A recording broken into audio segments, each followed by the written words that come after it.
I heard of House with a Heart through Pet Connect Rescue. I volunteered at Muddy Paw Farm, and one of our dogs, Tater, came over to House with a Heart, so I knew all about House with a Heart. I also knew Harriet, who volunteered at House with a Heart and then volunteered at Muddy Paw Farm. And I think I've been here about 3 years.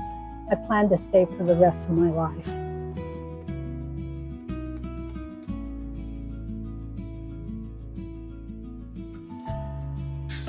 Well, I've been donating for quite a few years, and the little light bulb went off in my head one day.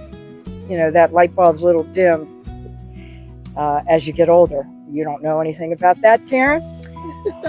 Anyways, I said, you know, I am going to find out if I can volunteer. I went online, filled out the application. Lori got in touch with me, and I've been here 9 months, and I love it.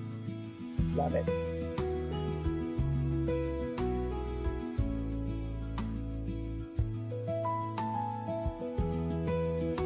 I've been here about 15 years, and I remember, because it relates to how I got started here, my wife Pat, who also volunteers here, Pat and I were walking our dog at the time, Bandit, and in the path at Meadwood Lake, and we ran into someone who was walking her dog, stopped and talked because the dogs are friendly.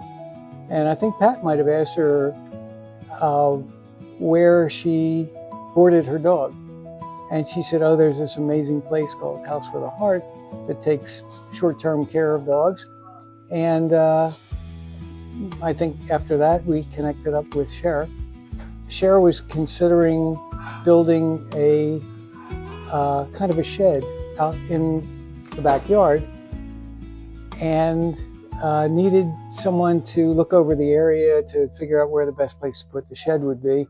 And since I was a civil engineer, and that's where you came in. That's where I came in, and a former surveyor, I went out and did kind of a seat of the pants survey of the backyard and found the best location for the shed. So that was the beginning of my work here. And then after that, there were all kinds of other things that followed.